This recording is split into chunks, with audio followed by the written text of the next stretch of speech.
A reading from the book of Daniel, chapter 3, verses 1 through 30.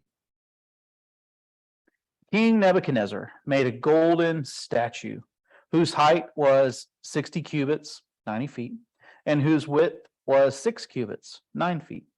He set it up on the plain of Dura in the province of Babylon. And then King Nebuchadnezzar sent for the satraps, the prefects, and the governors, the counselors, the treasurers, the justices, the magistrates, all the officials of the provinces to assemble and come to the dedication of the statue that King Nebuchadnezzar had set up.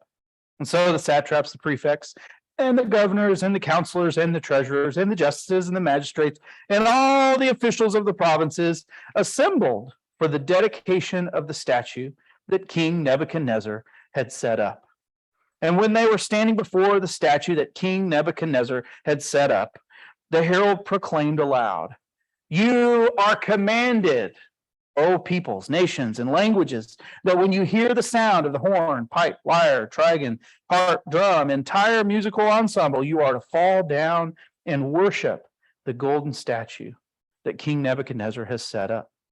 Whoever does not fall down and worship shall immediately be thrown into a furnace of blazing fire." Therefore, as soon as all the peoples heard the sound of the horn, pipe, lyre, trigon, harp, drum, and entire musical ensemble, all the peoples, nations, and languages fell down and worshiped the golden statue that King Nebuchadnezzar had set up. Accordingly, at this time, certain Chaldeans came forward and denounced the Jews.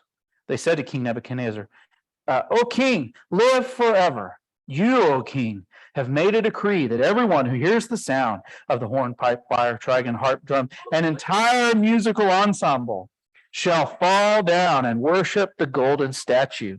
And whoever does not fall down and worship shall be thrown into a furnace of blazing fire. There are certain Jews from whom you had appointed over the affairs of the province of Babylon, Shadrach, Meshach, and Abednego. These pay no heed to you, O king. They do not serve your gods, and they do not worship the golden statue that you have set up." Then Nebuchadnezzar, in furious rage, commanded that Shadrach, Meshach, and Abednego be brought in. So they brought those men before the king. Nebuchadnezzar said to them, "Is it true, O Shadrach, Meshach, and Abednego, that you don't serve my gods and you don't worship the golden statue that I've set up? Now, if you're ready, when you hear the sound of the horn, pipe, lyre, trigon, harp, drum, entire musical ensemble, to fall down and worship the statue that I have made, well and good. But if you do not worship, you shall immediately be thrown into a furnace of blazing fire. And who is the God that will deliver you out of my hands?" Shadrach, Meshach, and Abednego answered the king, "O Nebuchadnezzar, we have no need to present a defense to you in this matter. If our God, whom we serve, is able to deliver us from the furnace of blazing fire and out of your hand, O king, let him deliver us. But if not, be it known to you, O king, that we will not serve your gods, and we will not worship the golden statue that you have set up." Then Nebuchadnezzar was so filled with rage against Shadrach, Meshach, and Abednego that his face was distorted. He ordered the furnace heated up 7 times more than was customary, and ordered some of the strongest guards in his army to bind Shadrach, Meshach, and Abednego, to throw them into the furnace of blazing fire. And so the men were bound, still wearing their tunics, their trousers, their hats, their other flammable garments, and they were thrown into the furnace of blazing fire.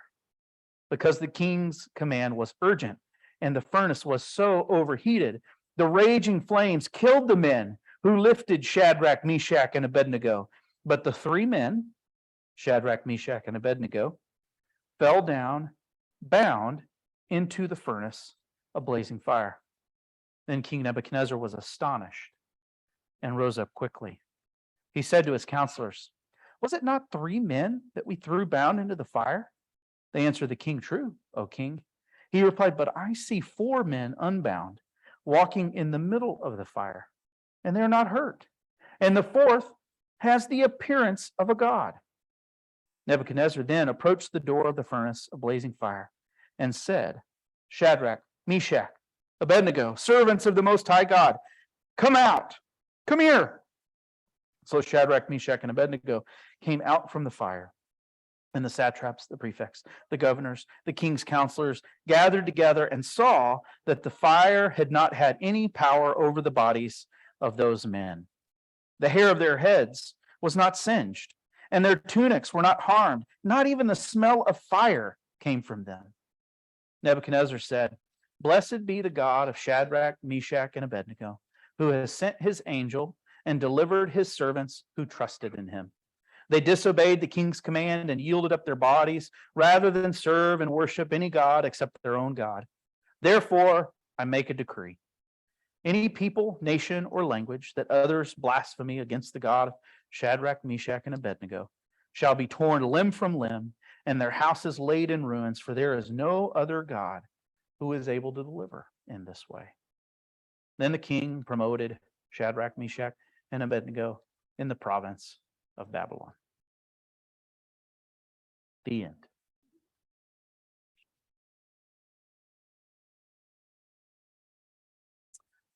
Some of you are very familiar with that story. This story is taken up by VeggieTales as the tale of Rack, Shack, and Benny, which warms my heart because one of my early memories with Paul McMullen, who many of you know and remember, was watching that together. And the statue in that story is about the chocolate bunny. That's it. Yeah, I love the bunny. Yeah. Paul sings that so great and deep. We would sing that back and forth to each other. When we'd call each other, we'd leave voicemails and just sing the bunny, the bunny. We have all kinds of connections to this story. This is part of the Sunday morning lore. And I want to explore it maybe in a different angle, as we've been doing all of these stories in Daniel. That we've heard the legend of what does it look like to look at these with grown-up eyes? What do these stories mean for us? Now, interestingly, the previous chapter, Nebuchadnezzar has a dream, which we explored last week. And in the dream, he dreams of a statue. And the face is gold, and the shoulders are silver. The center is bronze. The legs are iron, and the feet are clay. And each of those parts of the statue represent kings and their kingdoms. Nebuchadnezzar is the head of gold, and the kingdom that's inferior that will follow is silver, and then bronze, and then iron, and then the feet of clay, and so on. So it's possible that's what's happening in this story is Nebuchadnezzar is taking this dream and he is reinterpreting it, because he crafts a statue, and you notice it's 90 feet tall and it's solid gold, as if to say, no. Nebuchadnezzar and Babylon are going to be in power forever and ever. Gold from the top to the bottom. Nebuchadnezzar is reinterpreting this dream that he has with this very lanky statue, and inviting all of the people in his kingdom to come and worship it as an exercise of his power and authority. He was claiming status as a god, the power of a god, to secure the future of those who worshiped him or it. And the whole story it's a theological claim. The central conversation is what God could do anything about this? What God could challenge me in this statue? I'll enforce the power of the fiery furnace if you don't submit and get in line. So I found myself wondering. I really got stuck on the golden statue, and it's a thought project of mine a lot to think about, like, what are the golden statues of our age? Because we don't do idolatry in the same way, but we do power and idolatry. It just takes different forms and fashions. What are the powers that are set up as gods to demand loyalty and obedience and consequence if they are not obeyed? So bear with me. Admittedly, this is underdeveloped. I approach this as a novice, and I want to submit this allegory to you all and your expertise. Please poke at it. I don't claim that it's all right and that I see it exactly right, but follow me in this thought experiment, if you will. What if we considered this story not the only meaning or interpretation, an application to us? What if we considered this story as an allegory of capitalism? One book subtitle on capitalism that I read was "The System That Rules the World." That sounds familiar to this story. Catherine Tanner is a theologian. She says capitalism is tantamount to a religion that organizes people's lives.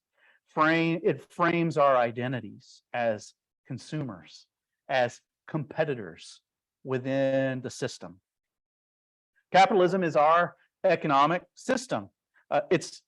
Here's Capitalism for Dummies for Charles.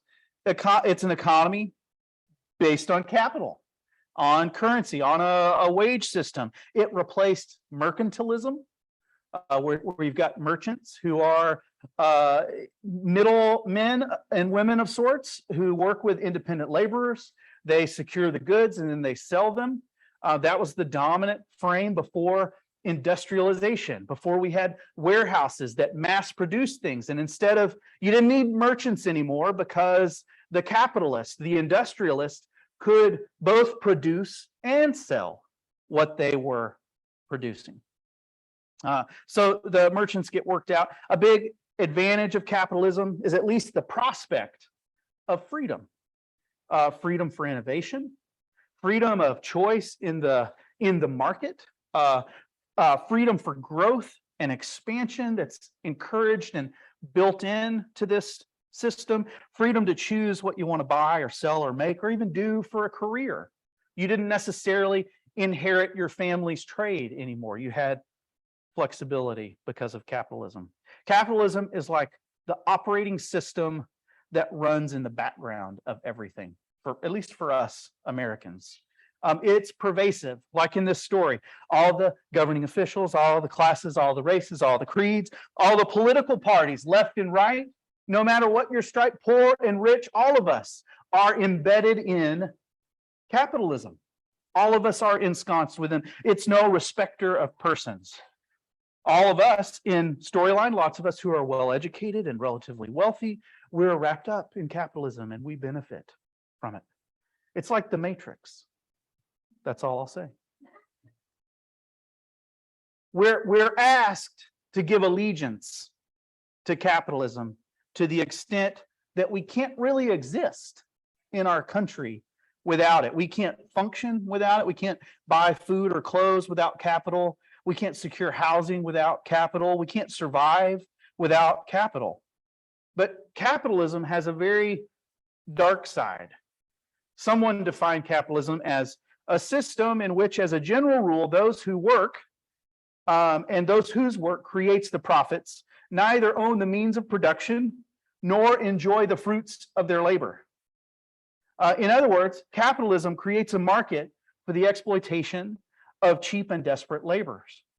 It requires a pauper class on some level, a class of unskilled workers to persist and prop it up as a system. For example, corporations whose executives are paid bajillions, while we argue about whether their laborers should make $12 an hour or $15 an hour. And then you have corporations, these capitalistic entities, these profit engines that are required by law to seek no other end than the maximum gains for those who hold a financial stake in their existence. It's even forbidden to consider any other goal, be it the consideration of whether or not profit is ethical or not, the welfare of its workers, charitable causes that capital might go to instead, the impact on the environment, on and on and on. At least unfettered free market capitalism. Capitalism creates a culture of consumerism, of which all of us are part, right? To exist, capitalism requires us to want more and more and more. It endlessly has to create new desires that lead to new purchases, because it's, that's why George Bush is like, here's some money to stimulate the economy, because we need that. We have to spend to continue to grow. That's what capitalism requires. Give allegiance, as it were. We can see it in the way it's infected church culture in capitalism. Find the best church with all the products and the services you desire, that has a great brand in the market of the church market. And if it doesn't meet your needs, then leave and find another one when that church stops fulfilling those desires. There's freedom, and that's a good thing, but there's also a dark underbelly to it. Capitalism relies on a stable credit economy, which requires a certain pool of debtors whose interest payments prop up their creditors, often folks in poverty. David Bentley Hart is a theologian and a philosopher who says, if left to itself, capitalism will reduce the whole natural order to a desert, because it just ravages and exploits everything to convert it into a profit, to make a product, to convert it to a profit. And capitalism also fuels various forms of injustice. I've seen in some of our connection to decarceration work in the city, the way capitalism and the private prison system, which is very capitalistic, fuels the uptick in incarceration in our county, in our country. It is profitable to imprison people and put them in cages.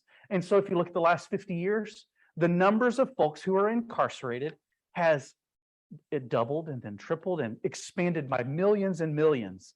And capitalism has something to do with that.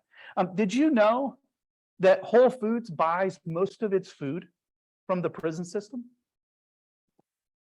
There's a prison complex in Louisiana that sources a huge share of Whole Foods produce. Well, that's weird.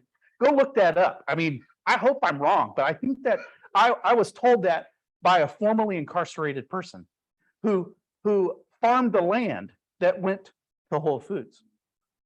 The 13th documentary is a great doc. It's a great watch. It's a painful watch on the intersection of incarceration and capitalism and systemic racism. The prison industrial complex is this capitalistic beast. Yeah.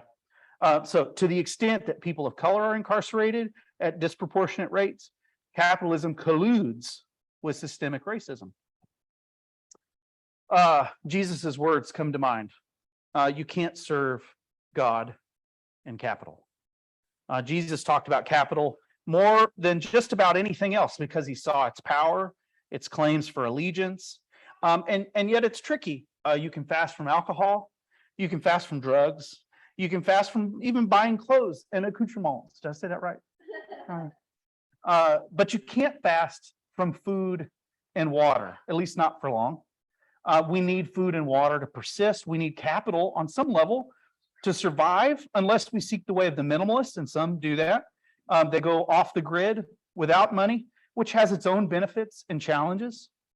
But I think that's part of the fiery furnace of capitalism, is that you need it to survive. And if you refuse it or resist it, on some level there is the threat of poverty, and the trauma of poverty is very real. Just as Rakshak and Benny couldn't extract themselves from the power of Babylon and Nebuchadnezzar, it was all around them. The same is true for us in capitalism. Another part of capitalism's fiery furnace is the real threat of war and violence. The Cold War following World War II was driven by the ideological difference between capitalism and communism.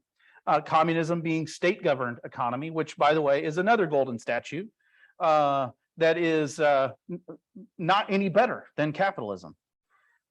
Such that even the critique or the doubt of capitalism meant, oh, you must be a communist, you must be the enemy, the other.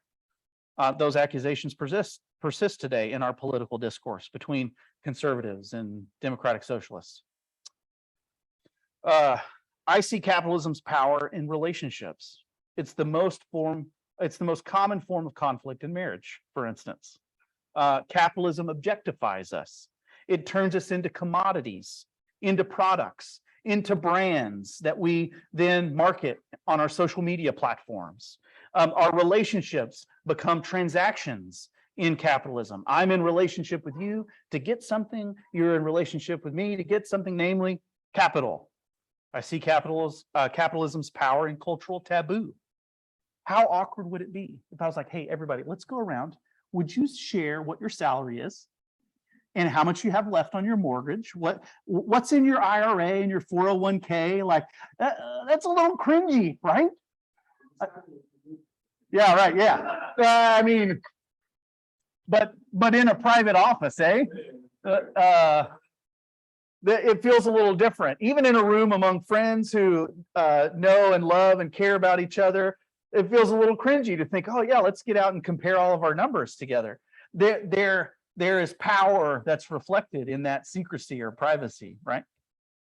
I see capitalism's power in that. I see capitalism's power in the rightful suspicion that anytime a pastor talks about money and decries the evil of money, that it's really just a ploy to get people to give money to the church and its pastor. Yeah, capitalism is embedded in church and Christendom and religion, and this suspicion, while critiquing it, it's rightful because I see capitalism's power over me. Not that this is actually a ploy to give more money to the church or to Storyline. Don't do that. But few things give me more anxiety than, I'll be honest, reconciling our family budget, dear Lord, or the prospect of going into debt, or the prospect of not having enough capital to make ends meet, or the hustle of fundraising and earning a wage. All of those are ways that I'm ensconced and embedded and entangled in capitalism, right? Okay, so I started by saying I'm a novice. I'm working all of this out. I'm trying to imagine what are the golden statues of our day, the forces that demand our allegiance. What would you add or subtract from what I've said about capitalism as a golden statue? What do you want to poke at, or what's resonating with you? What do you got?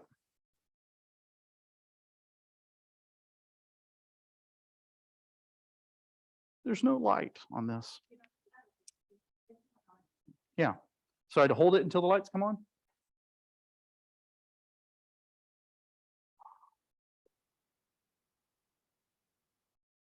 Oh, Sarah.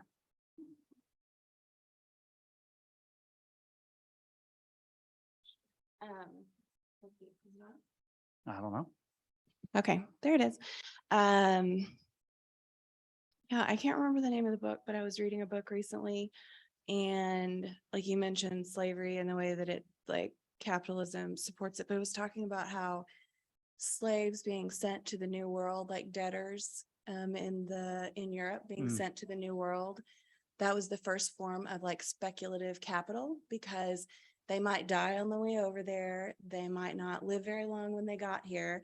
And so it was the first time that there was essentially like this gambling that started happening on like resources that weren't like your own, I guess, if that makes sense. Like it was like, that was the first, like slavery was the impetus for capitalism. An investment of sorts. Yeah, it was the first, it was the first like form of investment, was human labor to like cultivate the New World. And the only way that they could get people to come over here who were rich was to give them a supply of labor. And so that's how they did it. Yeah.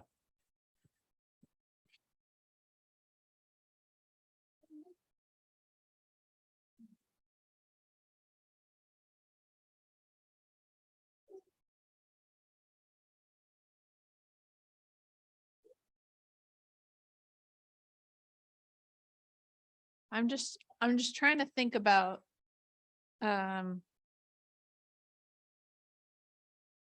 Shadrach, Meshach, and Abednego's choice to not bow down to the golden calf. And like they knew that they were choosing death to do that. and so I guess on one hand, I was like, is it the same? But like, yeah, if we don't choose to bow down to capitalism, good luck. It almost is a death sentence because, like, are we equipped to find safe water to drink out in the wilderness, or, cultivate land, and where did we get our seeds from? And, yeah.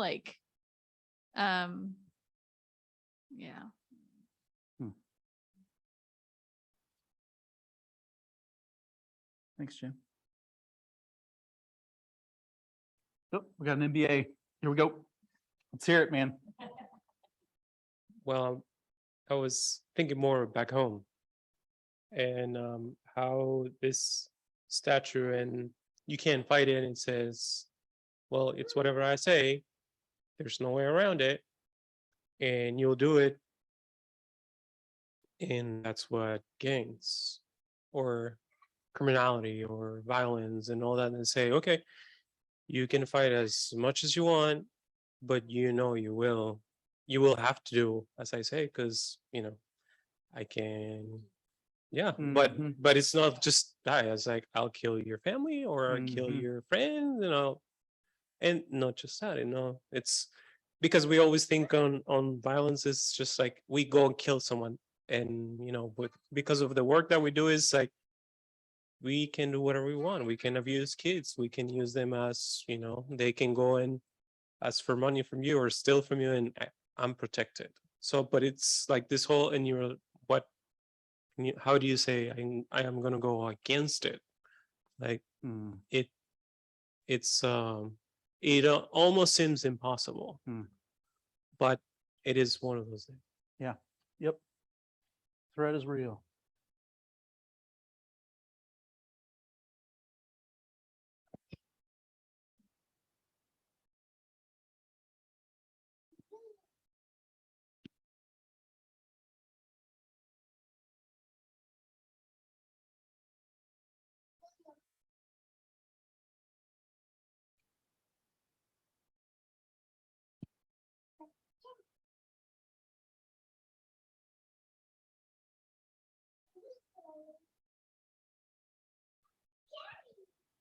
I guess I'm just thinking about what do we do then? Like, we don't all want to just like commit mass suicide, basically. Yeah. Right. Mhm. And like I looked up real quick, I was like, Whole Foods in prison, because I shop at Whole Foods a lot. And so I was like, it looks like they stopped in like Okay. 2015. Okay. But I don't know, Yeah. like that's how they got their start. And so that's troubling. And that, I think so much of it, capitalism is so sneaky because we don't even know that it's Yep. happening. Yep. You have to like really go and search for like, oh, I would not want to shop at Whole Foods if this is where they get their food from. But like, how are you going to know? Yeah. Yeah. And It then looks what? pretty and shiny and when they- wonderful Well, on the outside. when I have lots of food allergies and they carry the Yeah. only thing that I can eat, Yep. it's kind of, complicated. it's complicated. Mhm. So yeah, what do we do, Charles? Right. What do we do?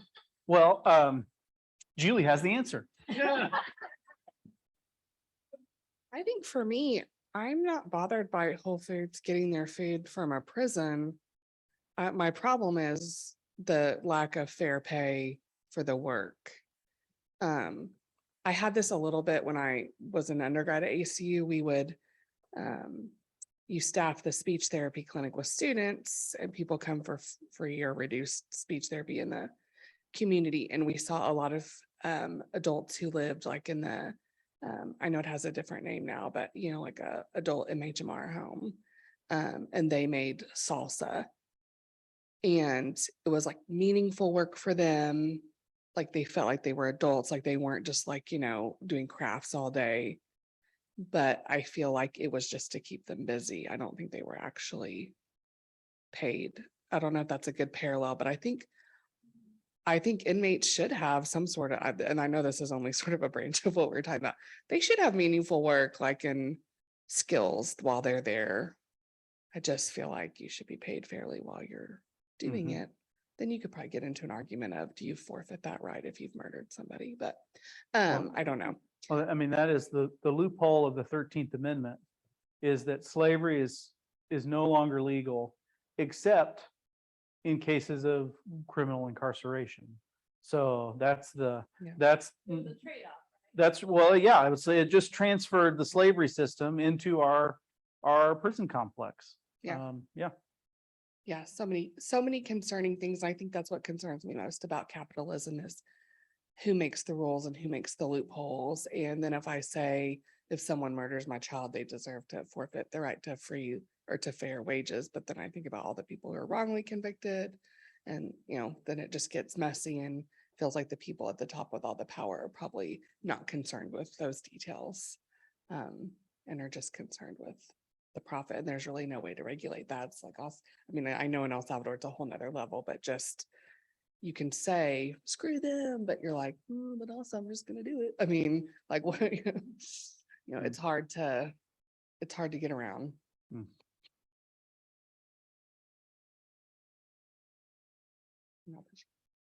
Well, I'm curious to point Megan's question to all of you, because that was my next question, honestly. And Jen, maybe you asked it, or somebody else asked it too. What does resistance look like? What does refusing to bow down look like when we are so like embedded and caught up in this broader system? How do we hang on to our allegiance to God as our provider and as our source, and not capitalism or capital, as it were?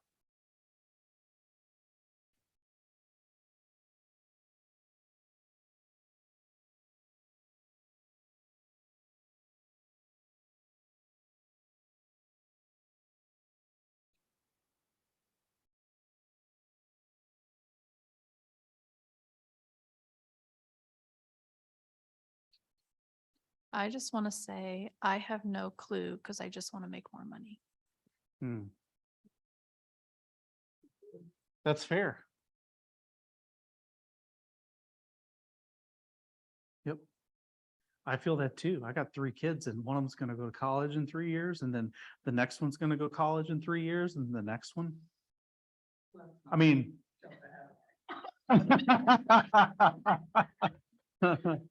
I mean, that's even assuming that college is sustainable, financial, or even worth it. I mean, that's another ramification of capitalism. Yeah. Was there another hand?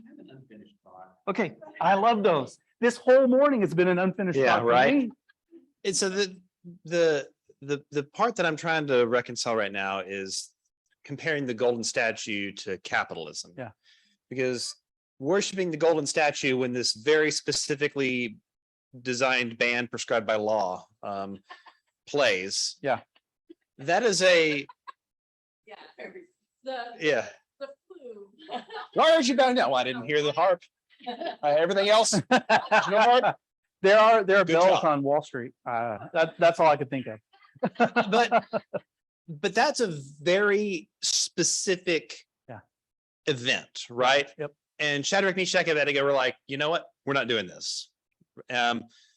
But capitalism isn't just like there's this thing over here, and when the signal happens, then we're going to do it. And we can be like, no, we're not going to do that. That's going to be our resistance. But then it occurs to me that, well, the statue isn't quite the same thing, because there is an entire system, and it's worth pointing out they work for the government. They work for it's not that they were just like 3 random people that were living under the rule. They're working for him. Yep. And so they are also embedded in this big system that they probably wish that they could just completely dismantle and change. And yet they found, I don't know if this was just one thing too far for them, I don't know if this was just, here's one tangible, meaningful thing that we can do and stand up against and have our resistance. Mhm. But for whatever reason, it was that. And so that's the unfinished part of the thought is, so what is there something like that here? Mhm. That maybe we can't just completely opt out and go, you know what? Tear the whole thing down, because we can't. Yep. But what is the smaller thing that's still pretty visible that we could do? Yep. Within that framework, and that I don't know. I think that's dead on, Ted. And it actually reminds us, or it reminds me, I don't know if it reminds y'all, it reminds me of the conversation we had about Daniel 1. The very same dynamics are going on in Daniel's choice to take the diet that he did and to refuse the food and the wine.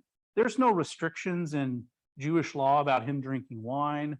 He's embedded in the imperial court. He's being trained up to be an officer or whatnot. And he chooses almost arbitrarily, like this one act of resistance, to like, as if to say, like, at the end of the day, I'm loyal to God and not to you, Nebuchadnezzar. And your comments made me feel like, yeah, that's kind of what's going on in this chapter. Maybe a little more on the nose, to the extent that they're being asked to worship this golden statue. I mean, it's don't worship God, worship this and God or whatever. But I think where your thoughts are going really resonate with me. What are those points of resistance? What are those moments where we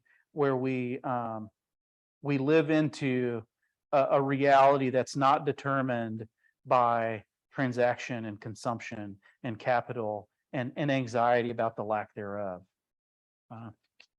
That's it. Thanks, Ted. Julie? As I'm thinking of one thing, I'm sitting here thinking, how do you eat an elephant? And How do you? one bite at a time. Shall we sorry, pray?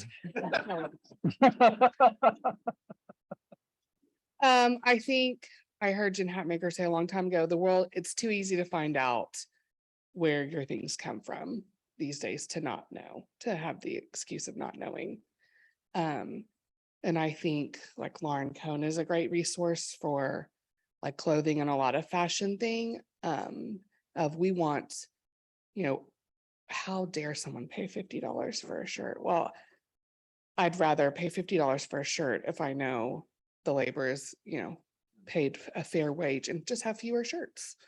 And that's hard because as Americans, we want more and we want it cheaper and we want it faster. And we don't want to have to think about where it came from or at whose expense. And so I think, I don't have the bandwidth, or maybe I do, and it's just an excuse to do that for every product I shop and buy. But I think maybe in one area I could look more closely, or I could, and sometimes products are just more expensive because people at the top are making more. But it wouldn't be terribly hard to really figure that out, I don't think, for one or two things that we regularly buy. Thanks, Jules.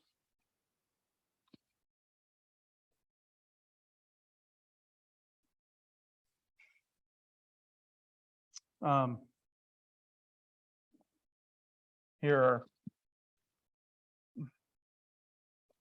are just a bullet. So much of capitalism is the formation of desire, and it depends on the desire to acquire the stuff and the things, and practices really shape our desires. So I think practices that undercut and form our desires in a different direction are practices like hospitality, where we share our stuff with others, the act of sharing, the act of generosity, like parting with our capital that we could very well use for various causes otherwise, or for legitimate needs that we have in our family. Like to have part of what we do, to give that away, it untethers us a little bit from the hold. It forms our desires, reorients us to, oh yeah, I'm going to have to I'm going to have to trust that I'll have what I need in giving this. I like these thoughts from Hart again. Christians are those who are no longer at the liberty to imagine or desire any social or political or economic order other than the koinonia or fellowship of the early church. No other communal morality than the anarchy of Christian love. I think in our community, we have the opportunity to live generously with each other in ways that subvert the hold of capitalism on us. Hart says we must pursue a vision of the common good that presumes the basis of law and justice is not the inviolable right to private property, but rather that the goods of creation belong equally to all, and that immense private wealth is theft. Bread stolen from the hungry, clothes stolen from the naked, money stolen from the destitute. Those are strong words. And I feel like I'm at the first of the line for those who have growing to do in this. But thank you. Thanks for exploring this with me today and thinking about it today. The end of this story is that God delivers them from the fire. God is with them in the fire. They do it whether or not God rescues them, because God is the God of all gods. Capitalism isn't the God of all gods after all. God is stronger and better than the golden statue. And God's power is revealed through the humble actions of the lowly, the outsider, the exiles, Rakshak and Benny. It's through the resistance of those at the margins of these powers and principalities that God shapes and changes the world. It's through the small acts of resistance like trust and generosity and resource sharing and hospitality that God shapes the world and reveals the bankruptcy of the powers. That is all. Let me pray. I wanted to give Kara a few minutes to give us an update about what's going on in Project Red, and I can bring a mic to you if you just want to talk from there, or you can come up here, whatever. Let me pray. God, we entrust ourselves to you and ask for your wisdom and your courage as we try to see the world that we're in and the system that we're all embedded in and in capitalism. God, we acknowledge that you are God, you are Lord over all, you are the source of all, the creator of all. God, would you give us grace to acknowledge you in that, to trust you in that, to be free from the anxiety and the false desire that capitalism invites us to. Would you invite us into lives of open-handedness and generosity and hospitality and justice that keeps us in a healthy relationship of participation and resistance in these bigger forces that we're swept up in. By the power of your Holy Spirit, in Jesus' name we pray, amen.